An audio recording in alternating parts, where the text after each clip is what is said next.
Welcome everyone to Homecoming. Thank you for coming today for what I call the State of the Loaf address. I'm going to have a little help today. I'm going to show you the agenda.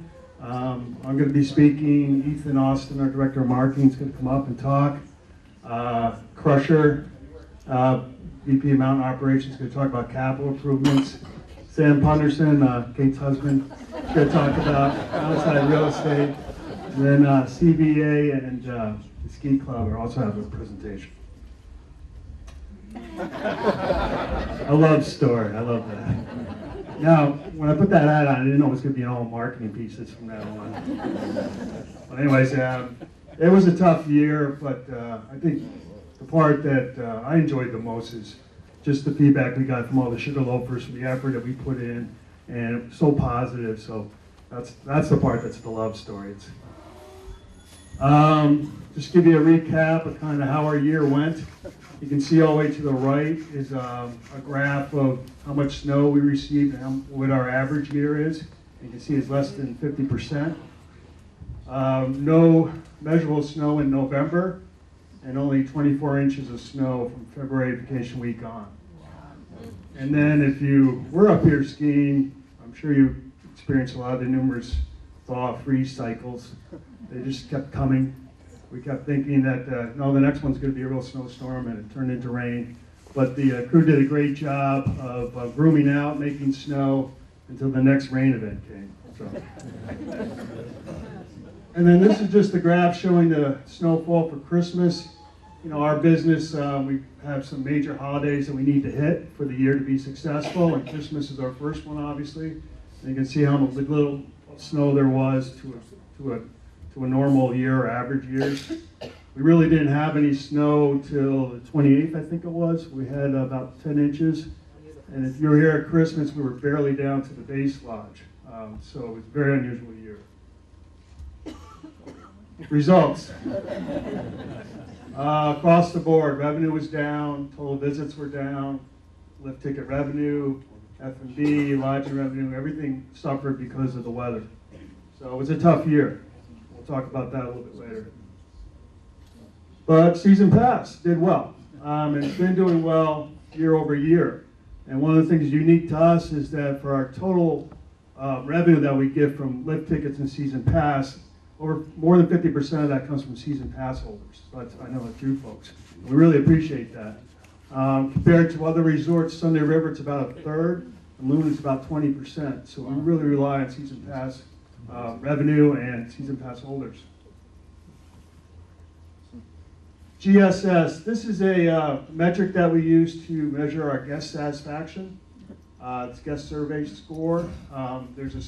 We send out a survey to everybody who stays with us after they depart. And we also have people going around the resort with handheld iPads collecting your email address so we can collect those surveys as well. And if you can see that overall, most categories we did pretty well this last year, except for things that affected by ski experience. And then the category all the way to your left, recommending Sugarloaf. You can see up on top, it's called Net Promoter. There's a whole book written about this, and it's a measurement that's used corporately, industry-wise, not only in our industry, but all other industries as well. And that's your likelihood to recommend somebody. And if you're, acquainted with marketing at all, word of mouth is your best advertising. So that's a measurement to measure how good your word of mouth is. And we did pretty well last year. And as a company, compared to other Boyne resorts, we were always at the top, either winning it or just below. I'm going to say Loon, who cheated last year, but usually we're winning that. And we're doing very well this summer. We'll talk about that in a minute. Snowmaking. This is just a graph to show you how many hours we did last year compared to an average year. So we were really dedicated to keep making snow through all these rain events.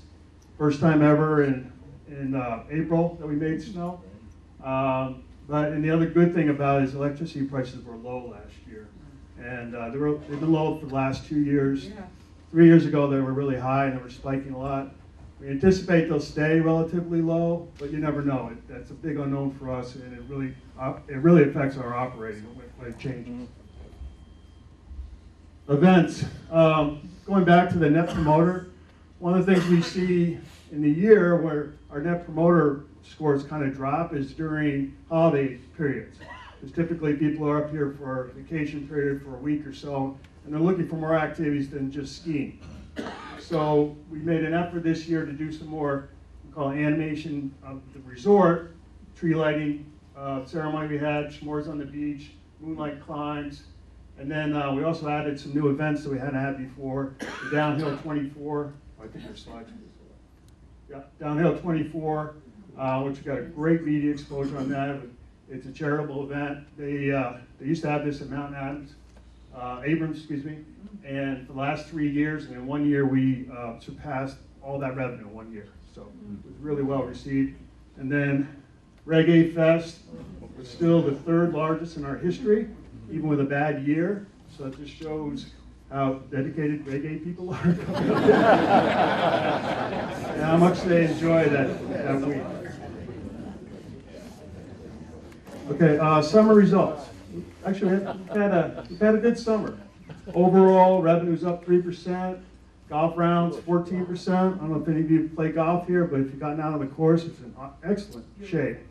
Conference and wedding revenue, it's one of our initiatives I'll talk about later, is up. And then lodging revenue as well. So, real bad winter, but looking better in summer business levels.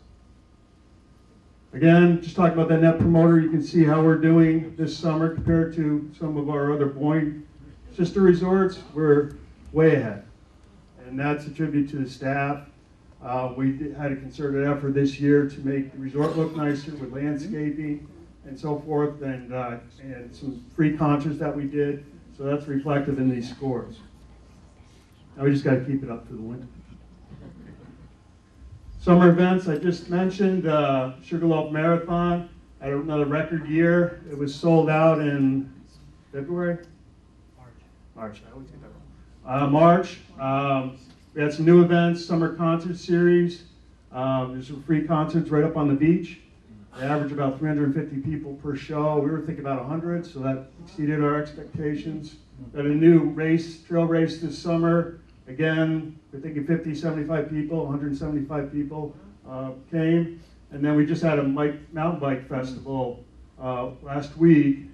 We were thinking 150 and 300 people came. So there's definitely demand for these events in the summertime. So we're going to keep capitalizing that, introducing new ones next year and expanding on these. That's the concert, that's the flume, and that's the bike fest. Winter outlook. Ethan's going to walk us through the inner outlook and marketing. All right, hi everybody. Good to see you all again. For those who don't know me, my name's Ethan. I run the marketing department for Sugarloaf. I've been here for, this will be my 11th season working here, and I've been coming here since I was about 7 or 8 years old, so not as long as most of you in this room, I know, I'm new. So please don't hold it against me. So Carl obviously talked about some of the difficulties last year in terms of business levels and everything, and you guys all, it's probably not a surprise to you if you guys were skiing up here last year. So one of the things that we historically have seen and we expect to see after a really challenging year like that is somewhat of a hangover effect the next season. So you know, people who purchased a season pass last year may not have been able to ski as much, didn't get quite the value out of the pass that they expected to. People who booked a week-long vacation might not have had the experience that they were hoping for. So there's tends to be a little bit of hesitation or reluctance to commit early to a big investment like a season pass or a vacation until they're a little bit more confident in, you know, how the weather's going to go. So we're seeing a bit of that this year. Our season pass deadline is on Monday, as usual, October 10th. Right now we are, or this was as of a few days ago, we were pacing about just under 8% down. A couple weeks ago that was closer to 9%, so we are inching in the right direction, and we're hopeful that we'll pick up a lot of that this weekend and on the deadline day on Monday, but wouldn't be surprising if we finish a little bit behind our pace there. Lodging is a similar story right now. Overall, winter reservations are pacing about 10% behind. There are some bright spots in there though. March and January are both doing really well. March is pacing about 20% ahead right now, and January is like 1 or 2% ahead. March, that's largely due to the U.S. Alpine Championships, which will be back here again this year. The actual championships themselves are only 4 or 5 days, but we have NORAMs and junior events before and after, and we have a whole contingent of athletes and coaches that end up staying here for basically 3 weeks without leaving. So, so it fills up our lodging, and that's really good because the periods that are down, December, February, those are a little easier to fill in. If we get some snow, people are on vacation, those times, and you can expect to pick up some last-minute reservations on those. It's a lot harder to fill in a midweek day in March if we get to February and we're pacing behind there. So, so some good news there. All right, I only have a few slides here. I'll be pretty quick, but just wanted to run you through some of the things that we've been working on this summer and our winter campaign for this year. So start out with lift tickets. A lot of you may have seen our lift ticket pricing change this year. So after last year, which was obviously a challenging year revenue-wise, Sugarloaf and Boyne as a whole really dove into numbers and revenue and where things were coming, where we were making our money and how things were priced and the way we were doing business, basically, in order to look at what we needed to do to ensure that from a revenue standpoint, from a business standpoint, we were sustainable in the long term, and our business practices were matching how the market was really operating now. And lift tickets are a huge part of that. If you look at our total revenue as a company, almost 50% of it is from season passes and lift tickets. Basically everything we do is to try to sell lift tickets or season passes. We have food and beverage operations so people can have something to eat after they buy a lift ticket. We sell lodging so that people have a place to stay after they ski. Everything is centered around skiing. So it's really important that we are pricing in a way that's competitive and in the marketplace, but also sets us up for sustainability in the long term. So this season we shifted to more of a dynamic pricing model. It's something that we've been doing at the golf course for a few years, and that's basically pricing lift tickets more in tune with the demand for a given day. So our midweek lift tickets this year, we actually dropped the price of the midweek lift ticket by 13%. So the same lift ticket that you would have bought last year for any given Wednesday or Thursday will, instead of $86, it'll cost you $75 this year. On the flip side of that, our weekend and holiday prices were increased this year. So as you guys know, you ski here all the time. You come on a Saturday of February vacation week, and you might have to wait 10 minutes in the super quad line to get up the hill. You come on a midweek day in January, and you ski right on all day. So it kind of doesn't make sense that we were pricing those 2 days at the same level. Obviously, there's more value to one. There's a lot more demand for one day than there is for another day. So this new pricing structure really reflects that. And we go further into the dynamic model in online sales.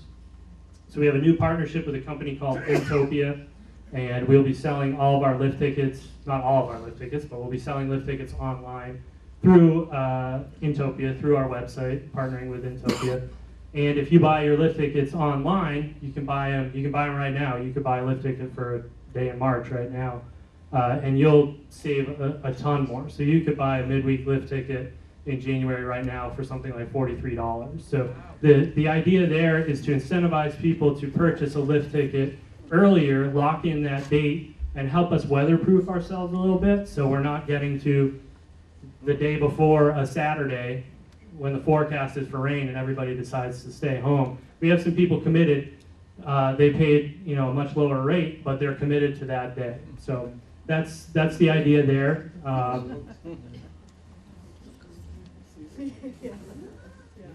Moving on to our winter campaign. This is the cover of our new brochure. This went out as a direct mail piece to about 28,000 people. We have a bunch of them over on the tables if you guys haven't seen this. So we call this a manifesto, a brand manifesto. And it's sort of a evolution of the Sugarloaf or Since campaign in a sense.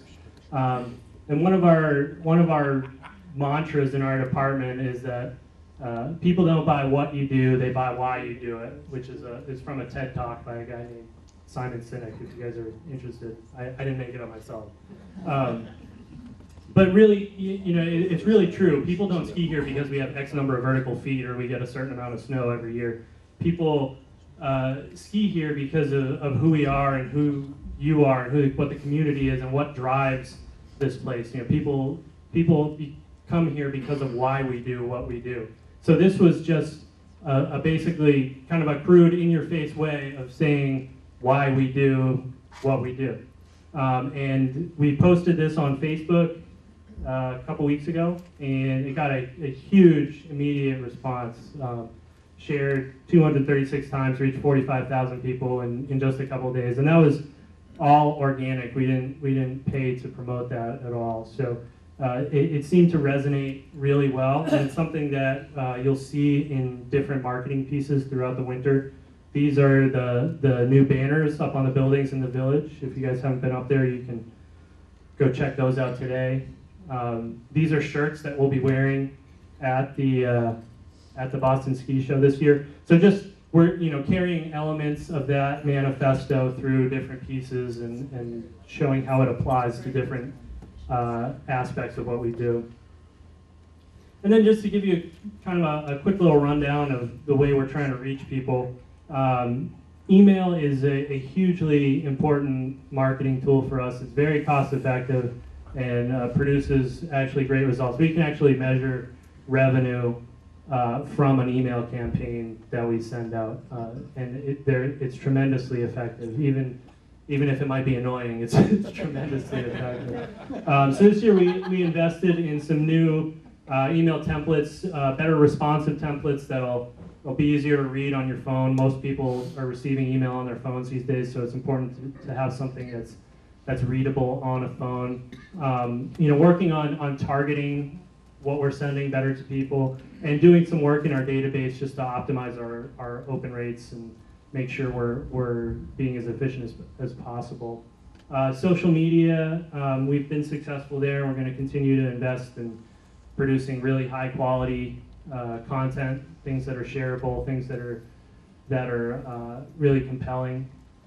Investing a little bit more in online advertising, trying to reach people who may not already be in our database. We have a very robust database of about almost 500,000 people that we can search and query very easily, but reaching people who aren't already in that database is more challenging. So online advertising is one way that we're able to do that. Event planning, like Carl was talking about, we have an awesome events manager, Jen Reese, who some of you may know, who's just been doing a great job and really working to animate the resort and make it a lively and fun place, especially, like Carl was saying, during vacation weeks and theme weeks, things like Children's Festival Week. Adding more activities, more off the snow type things that people can do. And during the summer months as well. We had great success with the events that we did this summer. Really almost surprising success to all of us, so continuing with that. And then kids and families, that's the demographic that's gonna grow our customer base and ensure that we stay in business in the long term. And so we're gonna continue to work to target them, to create products and events that are attractive to families with young kids and older kids as well. So that is it for me. And Crusher's gonna come on. Thank you.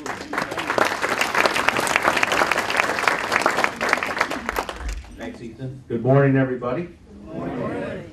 Talk about what we did this summer. Comp Center. This is a partnership, CVA, the Ski Club, and Sugarloaf. And I'll let Kate talk about this a little bit more, but I'm sure a lot of you have seen it up there already. It's well ahead of schedule, and Linwood's doing a heck of a job with it. Bruce wants to be first in line for the new bathroom. Never had bathrooms in that building, so it's a big deal.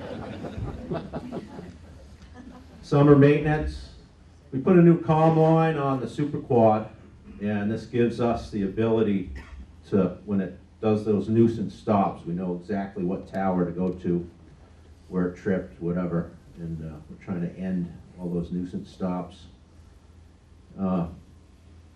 Skidway, we had to move the counterweight for the Comp Center building, and the gearbox is down in Connecticut right now getting a rebuild, and we're putting a new electrical drive in it. Sawduster, same thing, new electrical drive, and we took the old Volkswagen auxiliary engine that came with it and put a brand new Kubota diesel in there. And just extensive work on the lifts, looking at everything with a microscope. Grout testing. I'm sure everybody's aware that the top terminal at Sunday River just tipped over on its own this summer. I can no longer say, well, they're not just going to fall over. But anyway, that was really, it wasn't a lift itself problem or design, it was the wrong grout was used. And it was a water-based grout, so eventually, it's 30 years old, so eventually it got soft and the thing pulled over. And they have a lot of pins down there. We only have, 4 towers here that are pinned and 1 top terminal, and we've done some testing and some engineering, and we wanted to add some rock anchors on 2 of those towers, but I just want to assure you we're in good shape. They're not going to tip over. Snowmaking, this kind of goes along with the Nationals coming in March. We put new air and water pipe on narrow gauge, added some HKDs, swapped some guns out from some different parts of the mountain where they didn't work so well. And we're hoping to have narrow gauge up and open and ready for racing at least a week earlier this year, because we went with a bigger pipe and higher capacity and valved it differently. So we've been wanting to do that for a few years. So the Nationals was a good excuse to do it.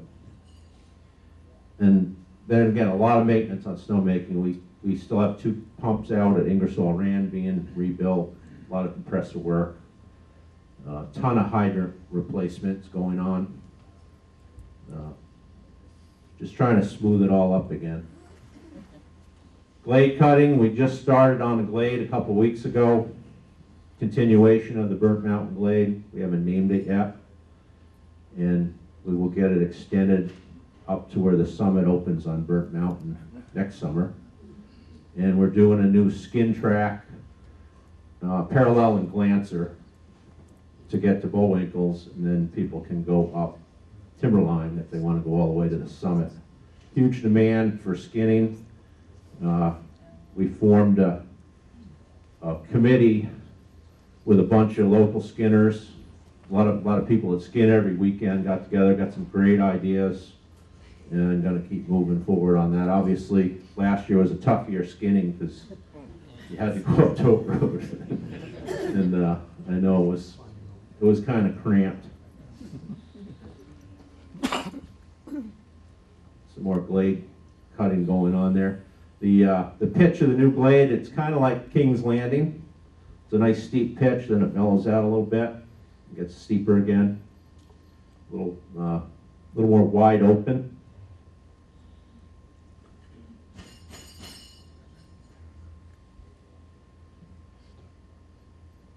Well, we have some technical problems.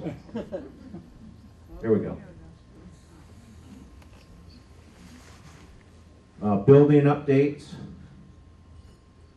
Check-in center, obviously, it's the first building you see, so we spruced that up.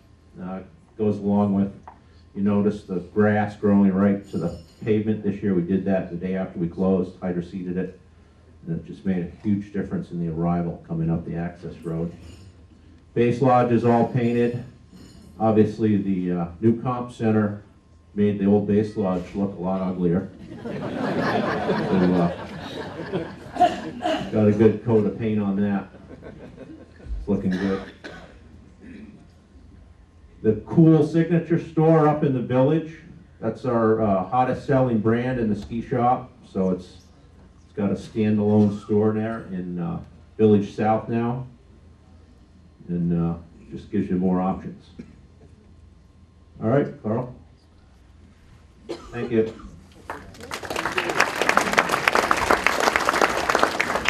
Thanks, Gretchen. I forgot to mention Ethan's on baby alert. We weren't sure if he was going to make it here today. I'm glad he did, because then you have to listen to the meeting. Just wanted to give you an update on CNL and our ownership. I know we talked about this last year. CNL is our parent company that owns the assets, that is Sugarloaf, all the lands, buildings, real estate, so forth, lifts. They are a real estate trust, and their trust matured like 3 years ago. So they decided to liquidate that trust, and they've been shopping us around since. We had a group here last January that was interested, and they had a letter of intent, but then the stock market went the wrong way, and they kind of pulled out. We had another group come in April that's very interested, another letter of intent. They've been here all summer doing due diligence, fact checking, spent a lot of time with them looking at everything, including lifts and so forth. They're in the process right now of negotiation. I haven't heard anything new, but Boyne also, one of their goals is to own the assets that they're managing, so they're in the mix too, so we don't really hear a lot about it because we're one of the players. But apparently something's supposed to happen soon, and they were originally focusing on trying to have something done by the first quarter of next year, possibly the second quarter. But we'll keep you up to date on that. Right now, I don't know. When the lift thing happened over at Sunday River, I think they went back to the table and asked for a haircut. So we're not sure where that stands right now. Oh, but Boyne has a lease agreement with CNL that would survive any ownership changes. So Boyne would still be here as the managing company. So we were asked to put together a 5-year plan last spring, and also relook at our 2020 plan. And we did that by developing some key initiatives, and these key initiatives are what we use to help formulate what we're going to do for capital projects looking out for the next 5 years or so. A lot of these key initiatives came from you guys. Some are talked about GSS surveys, some other input that we have, some people that we've hired to look at our resort and give us suggestions of what should be going on. So these are our key initiatives. Obviously, revenue growth, we talked a little bit about that with ticket pricing and so forth. Lift and safety, obviously in the minds of everybody. Kids and family, building that next generation of Sugarloafers. Key experience, touched on that in the marketing piece. That's really the core of what we are, our DNA.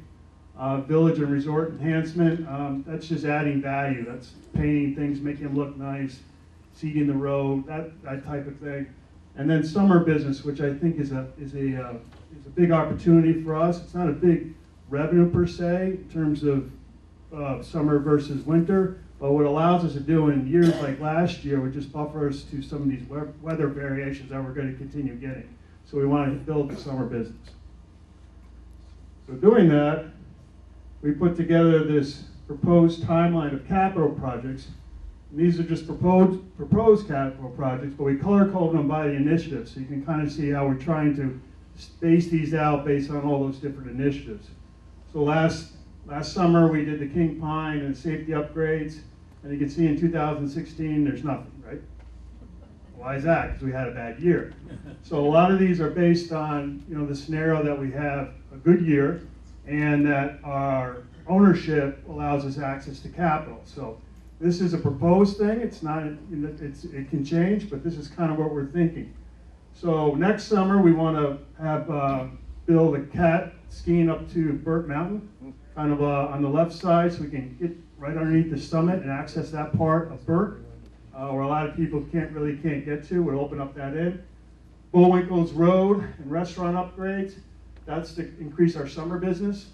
We feel if we can put that road in, we can use that as a wedding and conference site in the summertime. It's got the best views in Maine, mountains, and we're already marketing that and trying to sell that as a viable option. The road would only be accessed by four-wheel buses that we're purchasing. It won't be, we won't allow regular vehicles to go up there, so it'll be part of whoever is renting the place.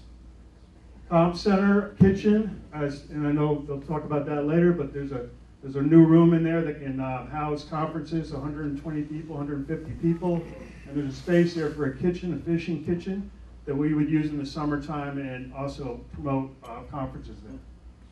The next, in 2018, we have proposed Timberline lift. The idea there is Timberline's one of those old Borvik lifts, and we'd like to replace it. But also we're thinking that we take the bottom terminal and move it below Bullwinkle's, so you can ski out of Bullwinkle's and stay up on the top of the mountain.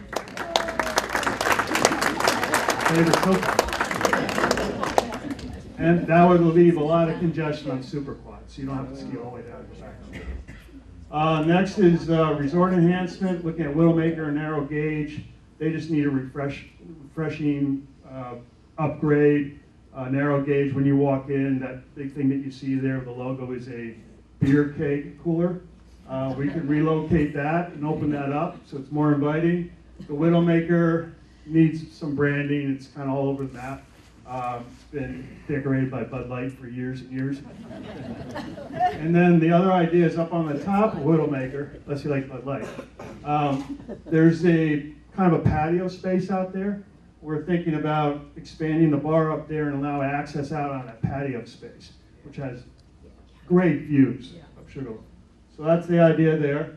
Children's Center. We have great children's services, daycare, ski school, but they're not that convenient. They're in different locations. It's hard to drop, young families to drop their kids off, especially at their different ages. They have to go to two different places. By the time you get your kids dropped off, it's lunchtime. So we're looking at a spot where it's much more convenient for that and centralize it, and that goes along with our kids and family initiatives. The spa at the hotel, I'm just trying to upgrade that. There's that spot when you walk into the right that we'd like to put in I think like an 8-room spa in there and upgrade that.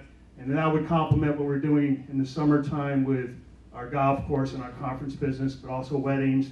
And then we'll give you another amenity in the wintertime. And then the big game changer is Caribou Pond. Caribou Pond is on the backside of the mountain. If you're not familiar with that, it's an old logging pond. It does currently have a dam there. And the idea would be to raise the dam another 4 feet, put some kind of lever in there that we could remotely access. And then we could use that for snowmaking. And what we do is we release the lever, and the water would flow down the riverbed to where our current snowmaking pumps are over by hole 10. We'd have to upgrade that and make that bigger, but effectively doing all that, we would double our snowmaking capacity and probably, as long as the weather's good, be able to guarantee that we can open up the whole resort by Christmas. That would be the goal. And then 2021, Burt Mountain T-Bar, that would just allow us access up the middle of Burt. There's a couloir up there. It's about 400 feet couloir drop, which is very unique to the east. I mean, it's more western type of skiing. We connect to that, and also there's real estate on that side that we could develop as well. If we can get our hands on the real estate, we can't right now, but we could use that as a tool to sell real estate on that side. Whiffle Tree Restaurant, I know this comes up, it's probably not, that would be a facility on that side of the mountain with a bathroom facility. And also, that side of the mountain's more of our learning, greener trails and so forth, so we'd have a cafeteria, and maybe it could be great views there too, and some other kinds of amenities there that we could use in the wintertime. So again, this is based on having a good year, knowing who our owner is, and having capital. But this is kind of what we're thinking, trying to keep it in line with all the initiatives and touching on all of them. All right, now we want to address the rumor mill. Or I call it the unofficial grapevine. So we hear a bunch of stuff through the year, and we thought we'd just kind of address it in here. First thing is we want to talk a little bit about Geppetto's. I see Lloyd over here somewhere. There he is. The decision was to, for when the resort purchased Geppetto's, was to keep it operating the same as it was before.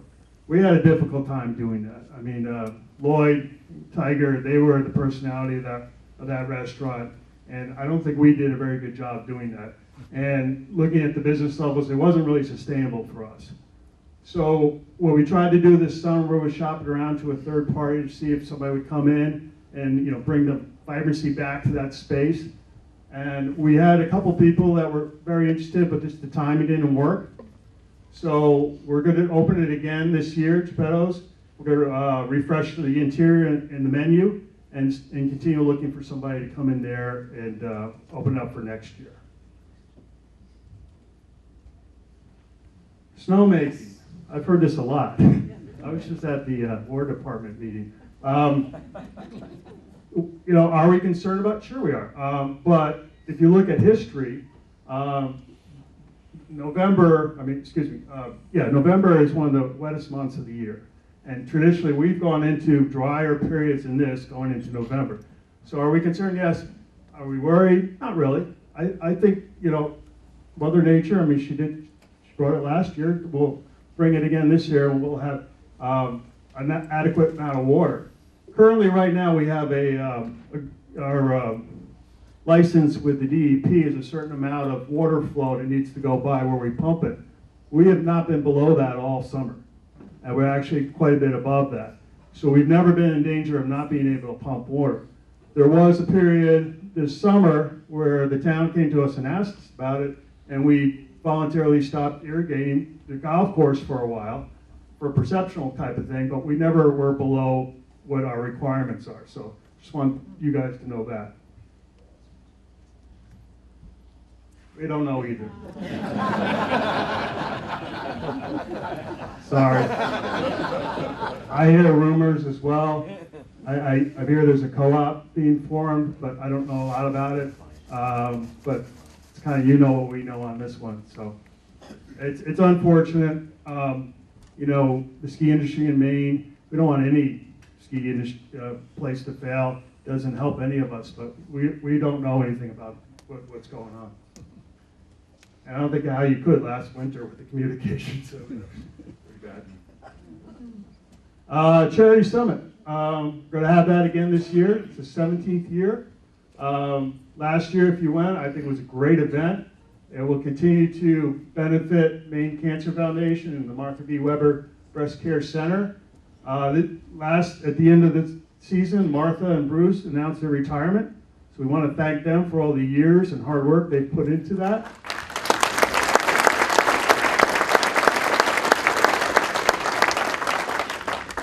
Well, we were fortunate to get a new coordinator. Patty, are you here?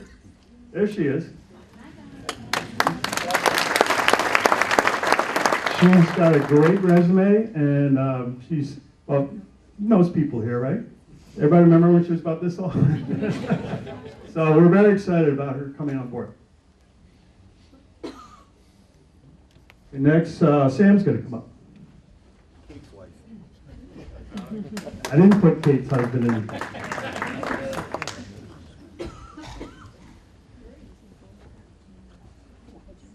I'm Kate's husband. Last year when I presented at this meeting, on my way out, a longtime Sugarloaf came up to me and said, your presentation wasn't really as good as your wife's. It's understandable. Mountainside Real Estate actually had a really awesome year in 2015. We were just over $22 million in sales total, which was an increase of about $9 million on the previous year of 2014.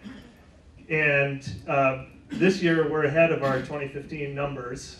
I don't suspect that we're going to continue, and we will end the year ahead, because last September and October we had really strong months. But you know, the primary reason for the sales, the strong sales at Mountainside Real Estate is because of the other three people in this photo.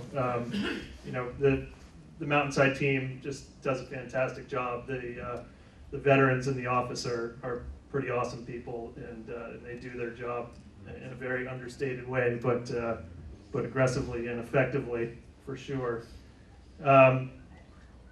Mountainside is a full-service agency. We do both seller and buyer representation. Some people don't think that we represent buyers, but we do. We also exclusively sell the hotel quarter shares, and we do seasonal rentals. On the seasonal rental front, inventory for the past couple of years has been really tight, which has driven seasonal rental prices through the roof. You may or may not be aware of that, but so if you're ever considering renting your place for the season, it's a pretty lucrative thing to do. This just shows a historical graph of the last 12 months of Mountainside Real Estate versus the other 4 agencies in the market that you know, do the lion's share of the sales as well as us. We continue to have 70% market share in the town of Carrabassett, and just over 80% market share from the bottom of the access road up. So obviously we're in a good position, and it was an interesting, the activity this year was interesting. Ethan talked a little bit about the hangover from a bad season.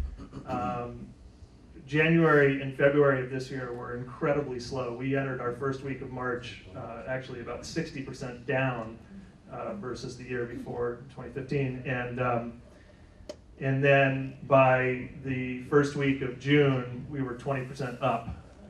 We had a massive swing. We had basically 3 months in the spring that were just incredibly busy. So I think that really speaks to the loyalty and the understanding of longtime Sugarloafers that we're going to have good years and bad years, and we're going to make it through. So that is a good thing. So that's really it. It's been a great year for us, and we look forward to another one hopefully. And I'm going to introduce Bruce. Sounds good.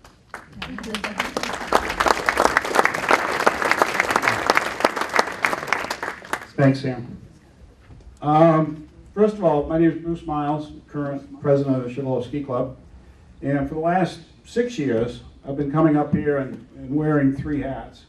The Ski Museum, the Charity Summit, and the Ski Club. And contrary to popular belief, I'm not retired. I'm not retiring from things. I'm just changing what I'm doing. And I'm going to be going forward devoting 100% of my time to the Sugarloaf Ski Club and our foundation.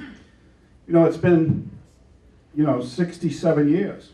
This is our 67th season since the Sugarloaf Ski Club, started. Competition center right there.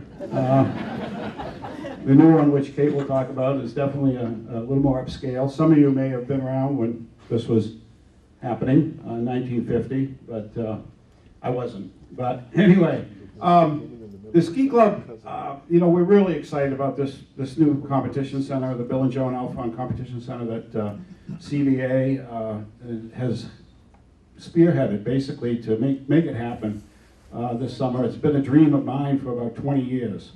And the club's been steadily saving money for it, and we were able to make a substantial contribution. I'll mention the guided tours, noon to 3 today.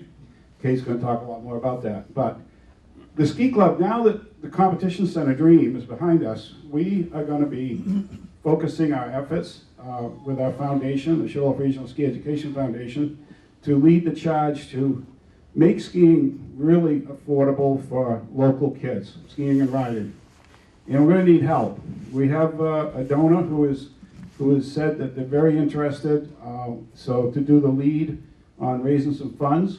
But we want to get a group of people from across the state that have Sugarloaf interests and kid interests to try to raise some money and make a significant contribution to getting kids on the hill and enjoying winter outdoors, get them off the couch, away from the iPhones and all that.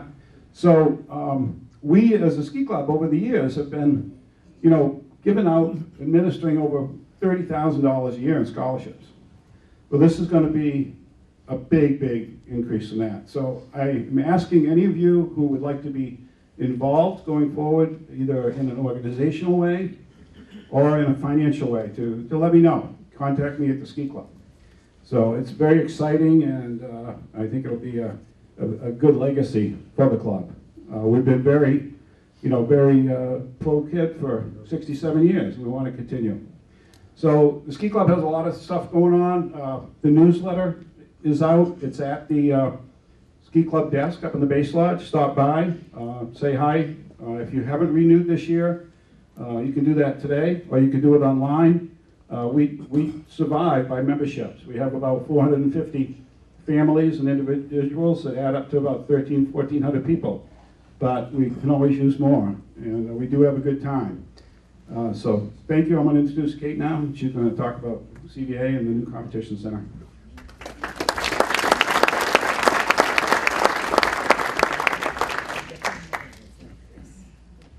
Morning, everybody. Good morning.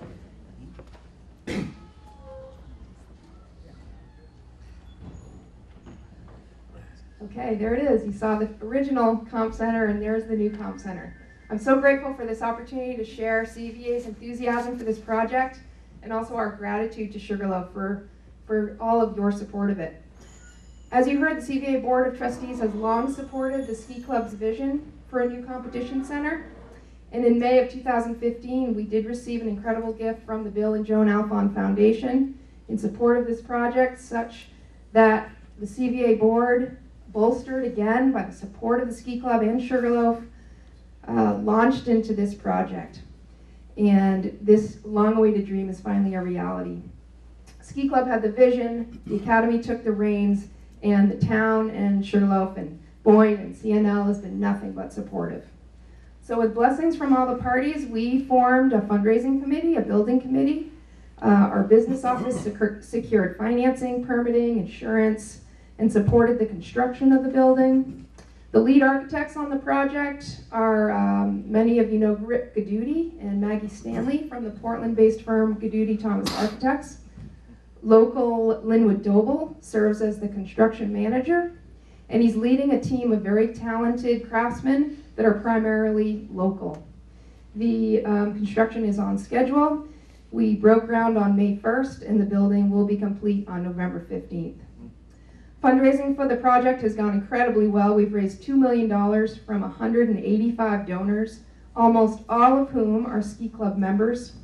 We're still looking for a few more donations to support the very end of construction. There are some naming opportunities left, some lockers left to name and rent. So see Bruce or myself if you're interested in being a part of it. Again, we're so grateful for Sugarloaf's support. It would not have happened without Carl and Ethan and Crusher and so many others. Sugarloaf will continue their support by continuing to pay all the annual operating expenses of the center. So while the Bill and Joan Alphon Competition Center is owned by CVA, it is a shared facility serving a multitude of purposes and a variety of programs and constituents. In the winter months, the Comp Center will continue to house Sugarloaf's competition department. Jim McCormick and his team are well known for putting on exceptional events and bringing a lot of business to the resort and the town. And this facility is only going to strengthen and support their hard work. The new center is evidence of Sugarloaf's ongoing commitment to world-class training, competition, and venues. It is the home of the Sugarloaf Ski Club and its members, 1,400 strong and growing. And the ski club, as Bruce said, contributes tremendous energy and vibrancy to our community. The Comp Center will serve as the on-mountain extension of CVA's campus. It will help us better support our current athletes and families and help to inspire the next generation. It's the hub of the CVA weekend program, and our weekend program serves about 200 skiers and snowboarders aged 7 to 18. Colby College and the University of Maine at Farmington also have dedicated space in the Comp Center, and space is also being made available to our local middle school and high school race teams. During the summer months, in the shoulder seasons, as Carl has mentioned, Sugarloaf will use the center for weddings and conferences. It's very well appointed, it's a beautiful space, it's going to add another unique dimension to Sugarloaf's four-season resort offerings. So the building is open to the public all during the winter months, so please come by, see the new facility. You're welcome to tune skis in the new big waxing and tuning room, sit by the fire, bring in your lunch, visit with friends. I really encourage you to stop by. So as it says on the sign, tours today from noon to 3, again tomorrow from 9 to noon. And then the public is going to be welcome to our grand opening celebration on December 10th. It will be open the minute the lifts start turning this season, but our grand opening celebration is on the 10th.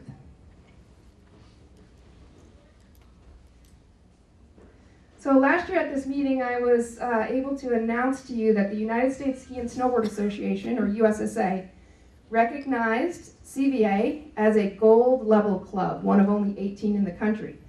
And this year, I'm thrilled to be able to announce that USSA has awarded CVA Club of the Year for 2016. And we were also honored Snowboarding Club of the Year.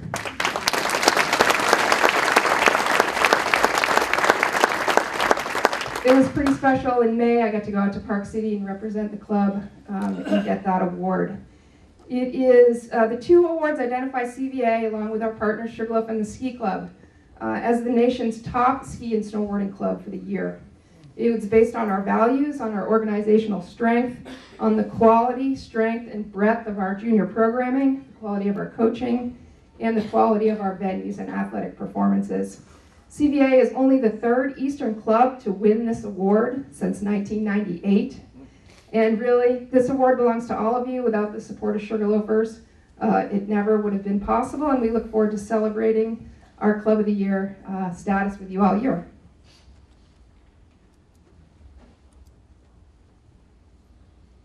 With the Competition Center project nearing completion, with our programming in a really good space, our sights are now set on our next deadline for our capital campaign, and this is to raise $198,000 between now and December 31st for our academic center. So we opened our academic center in 2014, and the CVA Board of Trustees took a leap of faith to build that center because we really knew it would help to improve our quality academic program. But we still need to pay for it. And if we're able to raise this nearly $200,000 by the end of December, we will receive a grant of $250,000. Those two combined will completely eliminate the debt on the academic center and put CVA in very, very strong financial footing for the future. So that's our next capital goals. So the new year is off to a great start down at school. The students are working really hard in their classes and in their training. They're really embracing our core values. Our core values are respect, civility, gratitude, and commitment.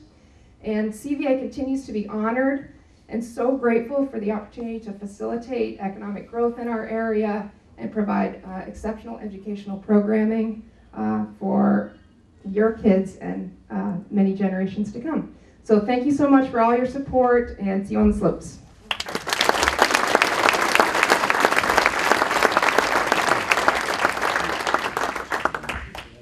Thank you, Kate. Congratulations on your award. And oh, you dropped some.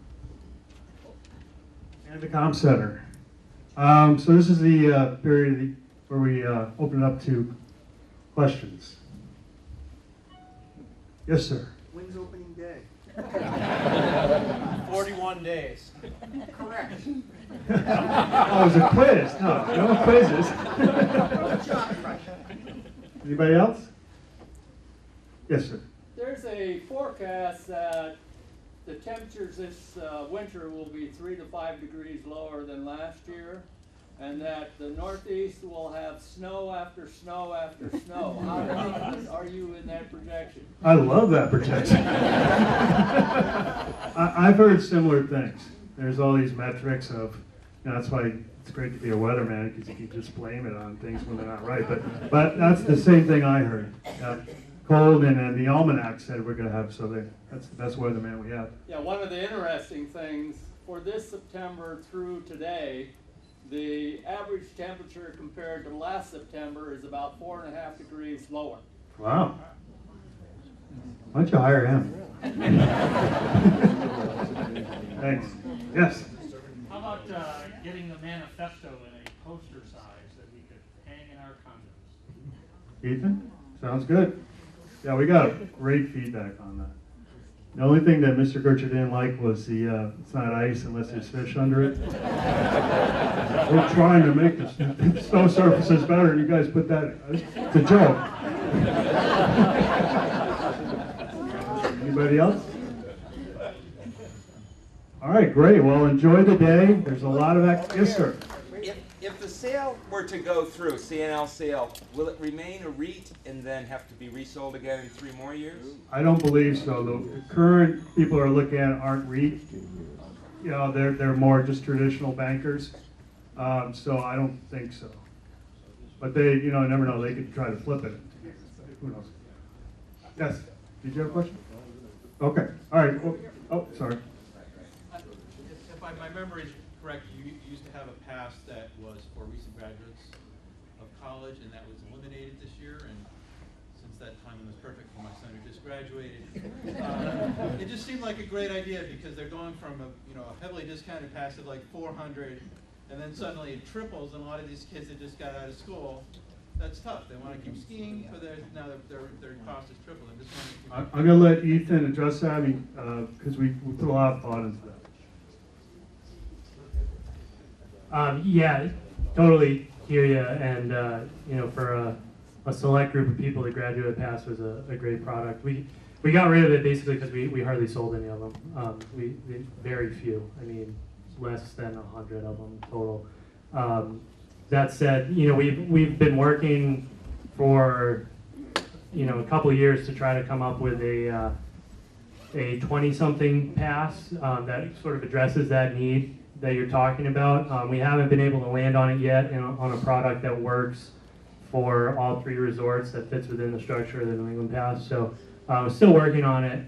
And the college pass, the reason we do the college pass at such a heavy discount is there's tons of research that shows that college kids drop out of skiing because they can't afford it while they're in college. They stop doing it, and they drop out of the sport entirely. A lot of them don't pick it back up. So the reason for the heavily discounted college pass is to try to keep college kids in the sport so that we don't lose them once they're out of school and start making more money.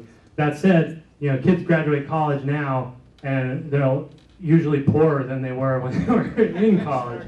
So the model doesn't, work 100%. And, unfortunately, your son has fallen into this period where we don't have the appropriate product for him, but it's something that we're aware of and we're working on. Thanks. Anybody else? Yes, sir. One thing that I might mention, I don't mean to step on toes, we old folks, particularly ones with houses up here, tend to support a lot of people that ski, grandchildren, sometimes children, all kinds of things like this. So I think I like the encouragement for senior skiers as well. So. Oh, good. You step on my toe. That was a good one. Anybody else? All right. Well, enjoy the day. A lot of great activities.